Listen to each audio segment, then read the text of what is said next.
Good afternoon to everyone. Hi. My name is Jerry Timmons, Sr. I was born, raised in King Ferry. I'm a member of Mount Olive Baptist Church.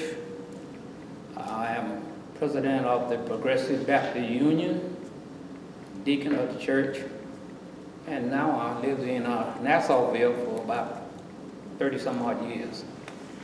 I can take you back for a while in King Ferry history. I'm not a speaker, so you ain't gonna find everything fitted where it's supposed to be at, I can tell you.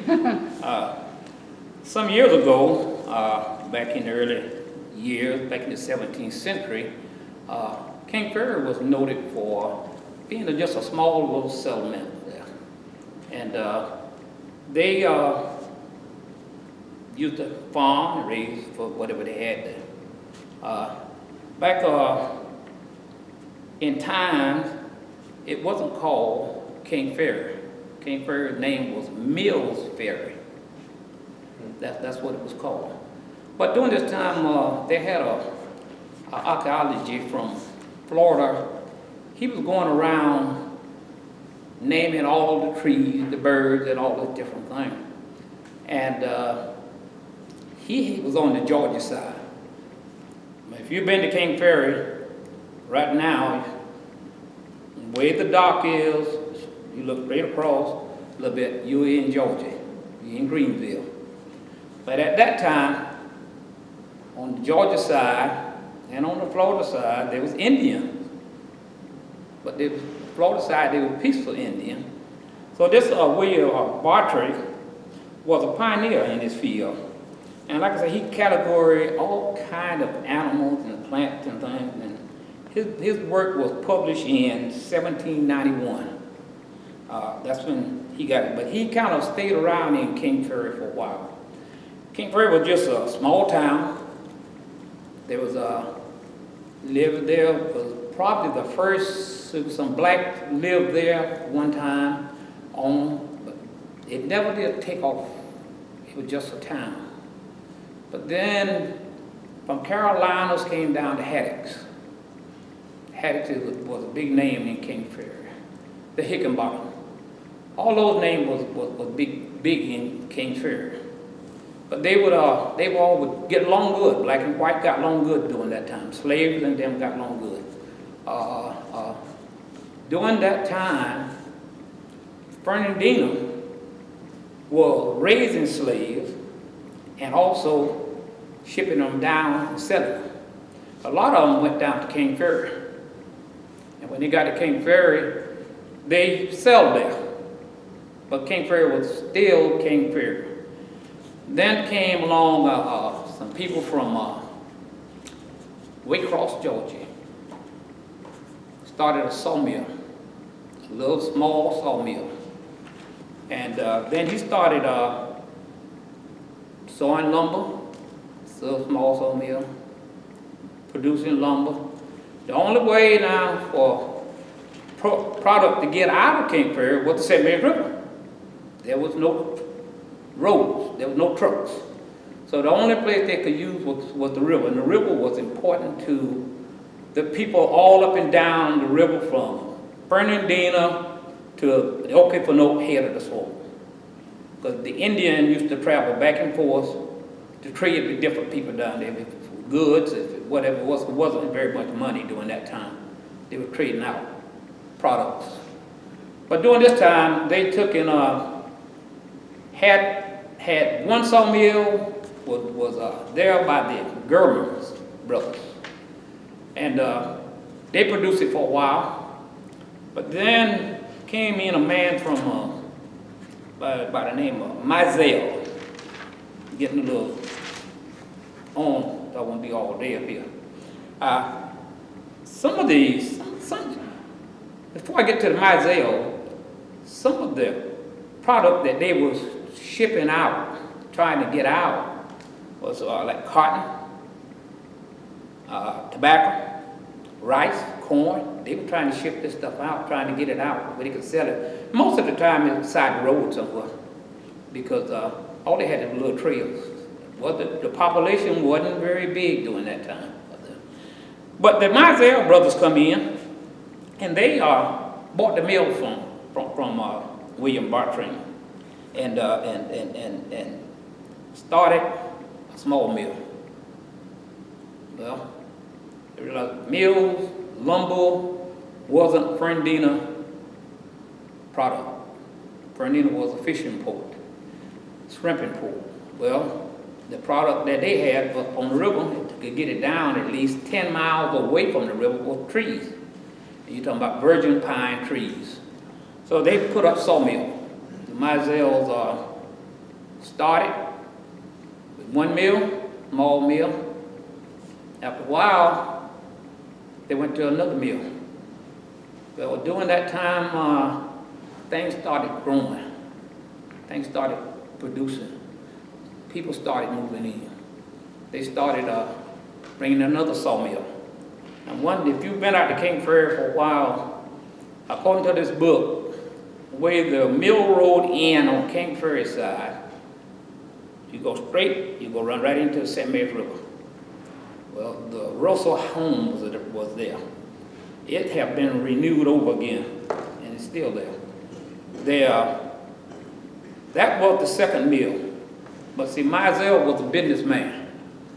They came in ready to go. They wanted to see things happen and make things happen. And they did.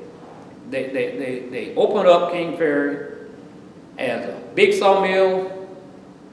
The label was black slaves, white. They got along together. They worked together. They came in, and then all of a sudden started shipping lumber. They would cut lumber, ship lumber out. After a while, another group come in was the Baileys and the Haddocks. They have a sawmill. During that time, they were progressing along good.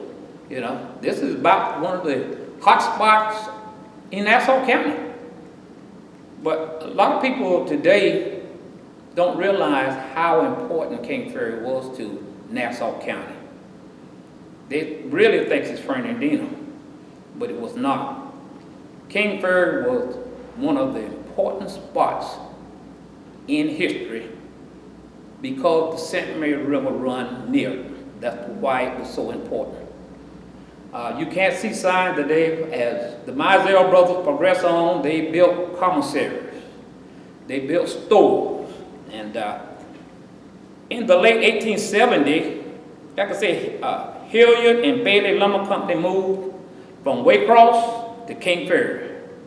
And some of these names, what I'm calling, you heard before, the Baileys, the Haddocks, the Vincents. But all of these people really had a big impact on Nassau County.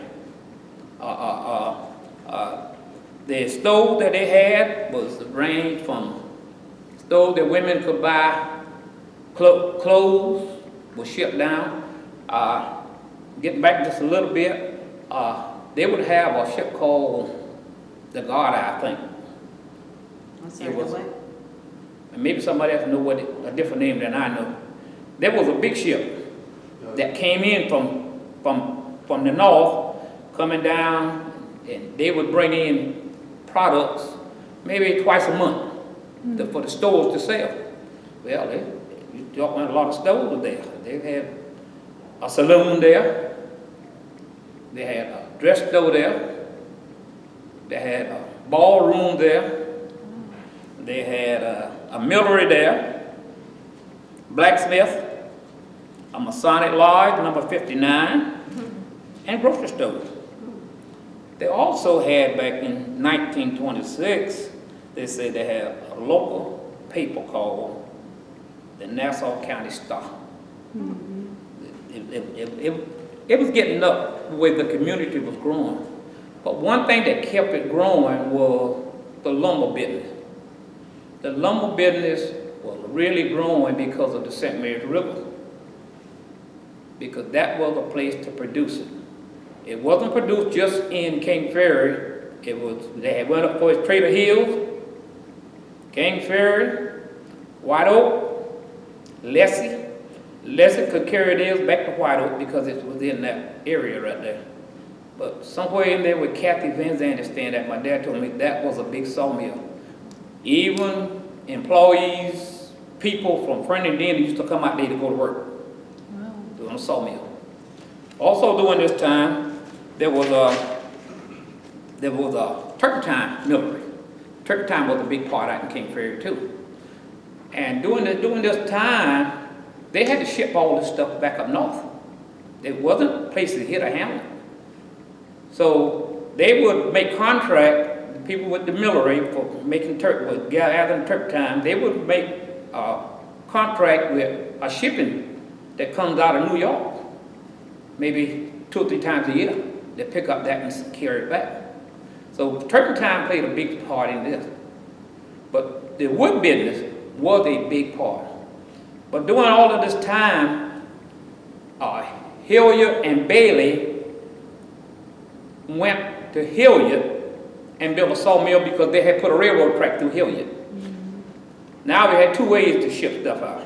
They could ship it by water, or they could put a railroad track in and carry it to Hilliard. Guess what they did? They put a railroad track in from Hilliard to King Ferry.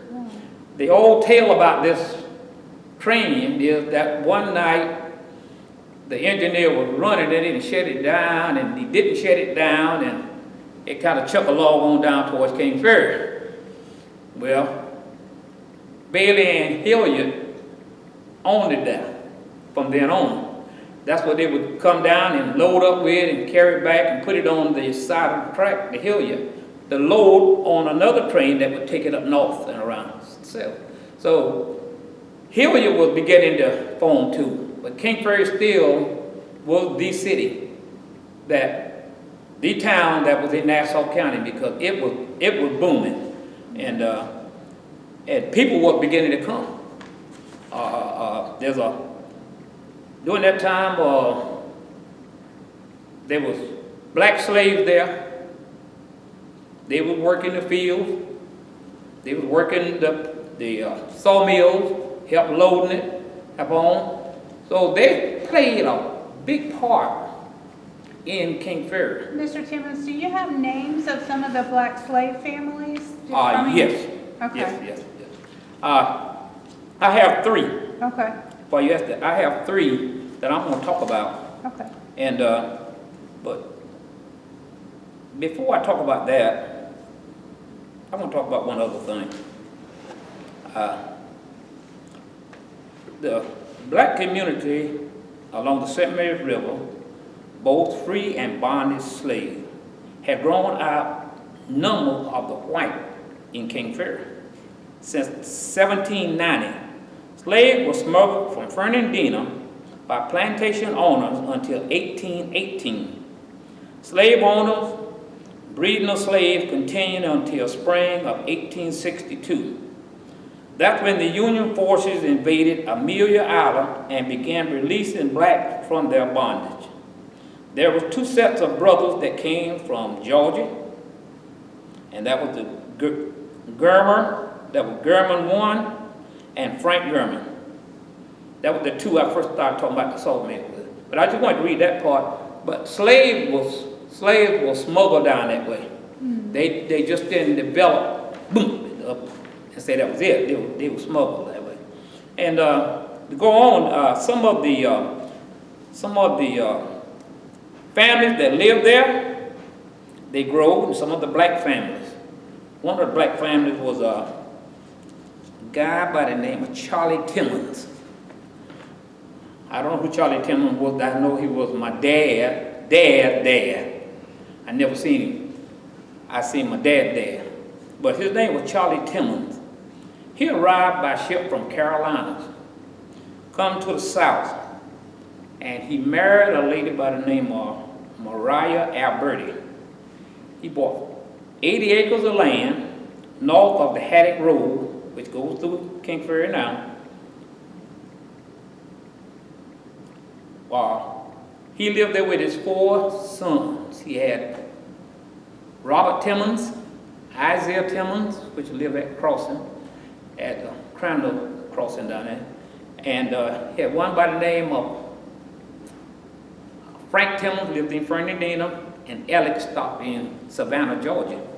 Well, continuing with King Ferry, Robert Timmons lived in King Ferry all his life till he died. He had some sons and some daughters. Most of them moved out of King Ferry when they got up grown because King Ferry was beginning to deteriorate down. So they moved to Jacksonville. But there are two brothers that stayed there. One by the name of Adolphus Timmons, one by the name of George Timmons. And George Timmons married a lady by the name of Coralie Frederick. Adolphus Timmons married a lady by the name of Helen Taylor. They still live at King Ferry. My daddy has died, George Timmons Sr. died, Adolphus Timmons have died. Coralie Timmons is still living, she'll be 95 in October. Helen Timmons is still living, she'll be 95 in October. So there is still some of the elders going on. Rob Timmons, he worked for Mizell's at Sawmill. He was a team leader. He used to team the mules or the oxen, bringing the log to the mill. And that was, when you was there, that's like being a foreman at a mill or something. That was a top job. So that's him. The other one we had was a guy by the name of George Thompson. Mr. George Thompson.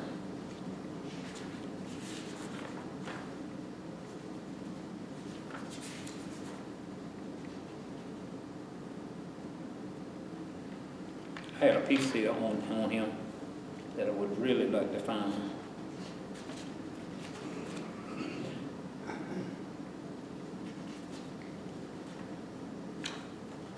That's Reverend George Thompson's grandfather, wasn't it? This is George Thompson, daddy's daddy. Yeah.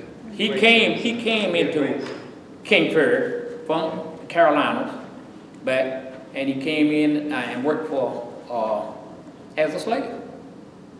But then his son, George Thompson the second, he worked as Mizell, taking care of the horses, the mules after they was for the day, which was a top job.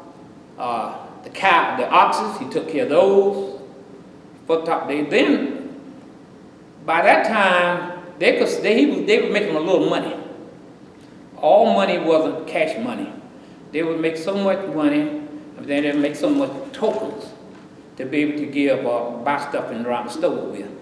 But George Thompson, he bought about 80 acres of land or something down on what we call now Leslie Road. If you look as you pass Mount Olive Baptist Church on the left, you will see an old home site there. That's where Mr. George Thompson was. But when you see all those pine trees were where he planted. One of his main products he planted was rice, indigo, cane, but his main product was dasheen. Dasheen, I don't know if everybody know what the dasheen is. Dasheen is a potato. And it was one of the main products that they wanted. So he broke away from Mizell and started farming himself. Cleaning them, and people would buy them. By this time here, people in the towns around were growing some. The wood business was beginning to kind of drop off a little bit, but it's still going. But he had some sons, and they moved away. One of them stayed till he died, but some of them moved away. But some of the Thompson still remain in King Ferry. Now, there's more than just those, what the book said, well, because we got more names than that. But those are some of the people that. But this one particular fellow I want to talk about is the Scipio. This is all this here is coming from people who the author of this book talked to or somebody talked to. His name was not Scipio. His name was Robert. Now, I don't know how he got the Scipio name, but they was coming down from the Carolinas. They were slaves in Carolina. They were bringing them down. Something happened between here and Carolinas. So some boat picked them up. They got shipped to Corrine, Georgia. There's a plantation was there. Then he met another slave from somewhere in Georgia. Some kind of way during this time they got together and they crossed the river into Kings Ferry. And that's where the Scipio started at. Now, they doesn't know, the person who told it doesn't know whether he was Scipio before, but we do know slaves took their owner's name and add their name to it. They don't even know whether his name was Robert or not. But this is the last thing they can, So they know. they know is he was that. So that the Scipios is still at Kings Ferry. I can remember some of them. They scattered all over Jacksonville and down south. So the Scipio families is still going. But we still have the Jordan families in here. And how all these families got in here had to be by slavery. Had to be by coming down the river, sneaking down the river, or being brought down the river, and being able to work together. Not just work, physically work, but work to keep a relationship with the owners. Because they got along, to say, the book says. And this is kind of Kings Ferry until Fernandine, somebody found out about the synthetic fiber. That's when Rainier, Gilman, Container come in and started buying up all the land. They knew what this product was going to be, how big it was going to be. They come in and they started buying up all the land and everything and built mills here. Well, when they started building mills, that kind of put a damper on the lumber business. And when they did that, then trucks began to come in. The little small public. They're still shipping some wood downriver. There was from what I was told and what pictures I'm seeing, there was tugboats going up and down that river regular, carrying stuff and bringing stuff. And that was the days that Kings Ferry started kind of declining a little bit. Because you can see progress was beginning to come to Fernandina because those two mills in Fernandina. So naturally, they was paying probably more money for pulpwood than they made by paying for the shipping out, and also they just started him. So they started planting all that plantation, what they was clean cutting, Rainier and Container and Gilman started replanting all that because they knew what was coming. So Kings Ferry just started to declining down, and the post office, it stopped, but they could do it better. There was churches in Kings Ferry. Everson Missionary Baptist Churches was in Kings Ferry. It's still there in Kings Ferry. It was kind of a log house, a little bit down the road from where it was now, but it is still there. The Mount Olive Baptist Church was the sister church to Zion's sister church in Greenville. So they would go over there to have church until they decided to build Mount Olive Baptist Church. So they marched back across the river singing a song, and that became Mount Olive Baptist Church. It was standing until a few years ago, and it tore it down. There was also another church, two more churches there. There was a school, Methodist church there on the Mill Road. They were using it for a school and for church. Something happened to it and it burnt down. They built it, rebuilt it, the county rebuilt it again around, like you're going to Hilliard, at Sampson Curve. And I don't know whether anybody knows Sampson Curve is. It's that deep curve you get there before you get to Earl Louis' house. They call that Sampson Curve. You could come from the Mill Road through there to a black two-story person house. It was stories, boop, boop, boop. Because we used to go there, get food, cookies and stuff. And you could come right on across over to Sampson Curve. It's still named Sampson Curve.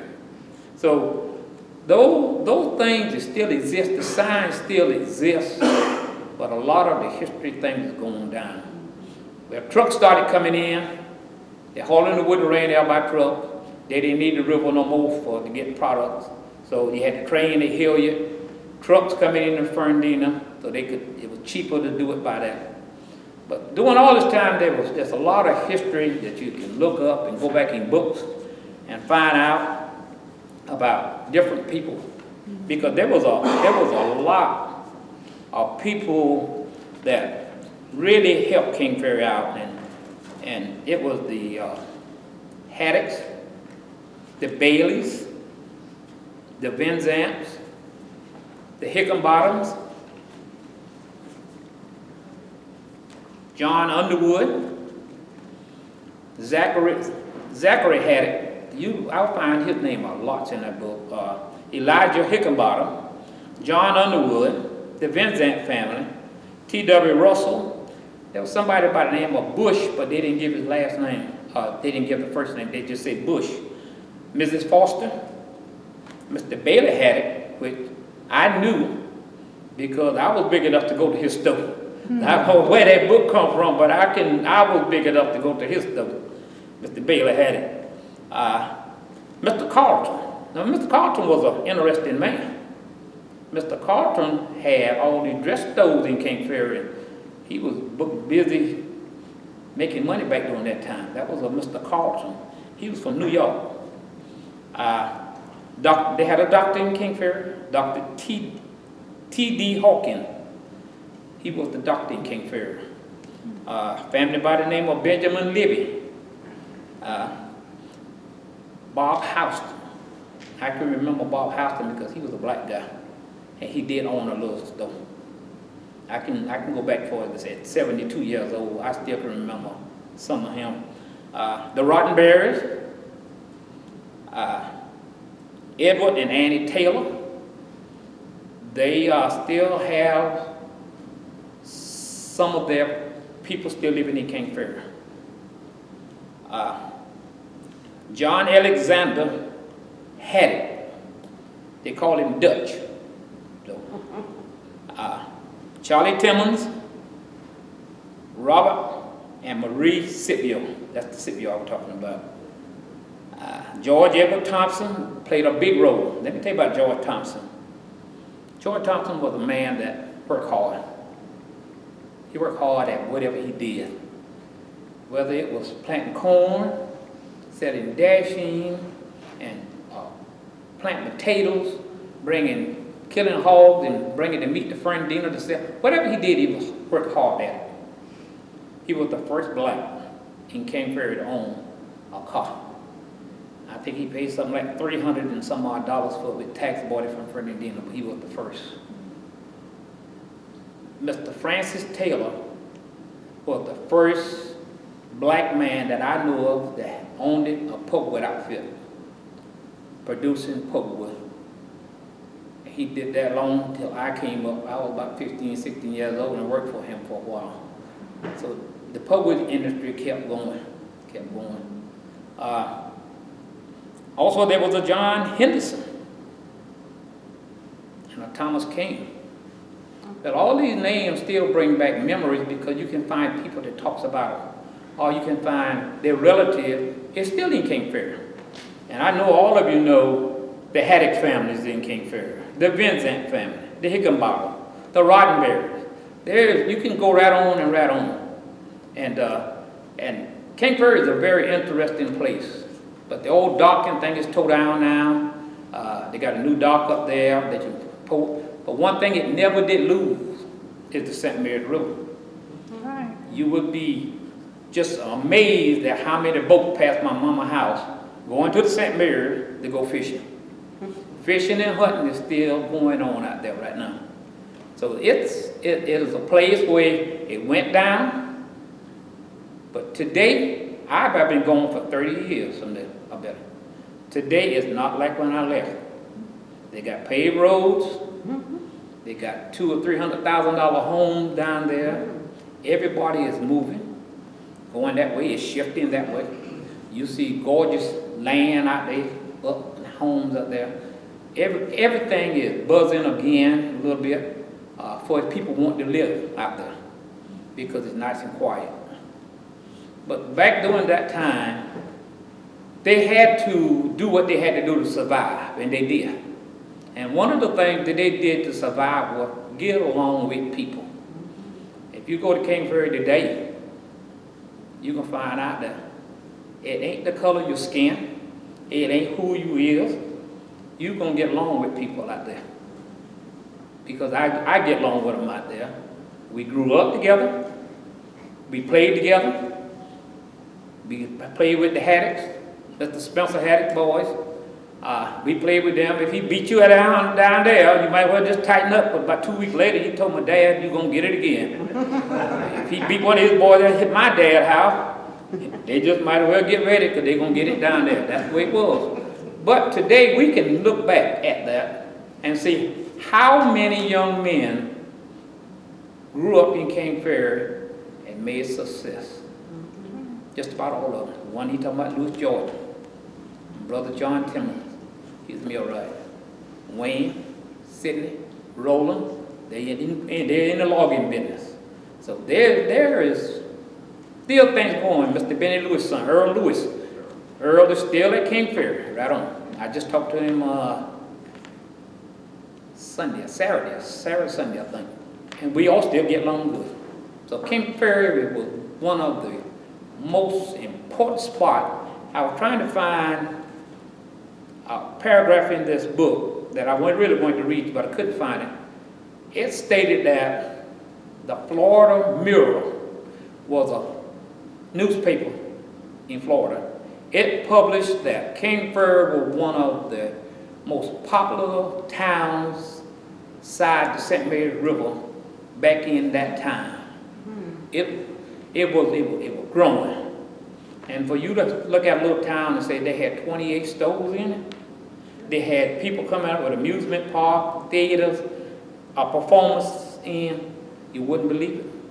You wouldn't believe there was sidewalks, wooden sidewalks. It's just amazing to understand that, even to understand that there was a railroad coming from Hilliard. And that was hard for me to understand because my dad told me that and I said, no, I don't believe that. But this book says so, and I can tell you from my experience, working in the woods, we could find things when we cut that was considered to be by the railroad, cross tie, a tie or something. There was a track coming in from Hilliard to Kings Ferry. There was turpentine in Kings Ferry going on during that time. Mr. Lewis had it, Drew had it, Fleming had it. They all played a great role in down there because they was producing not just only lumber, they were producing cross ties for the build train tracks on. They was they took a picture and together. And I got a most important book right here. If this get out of my hand, I might as well go on back home. But she just shoot me, I know.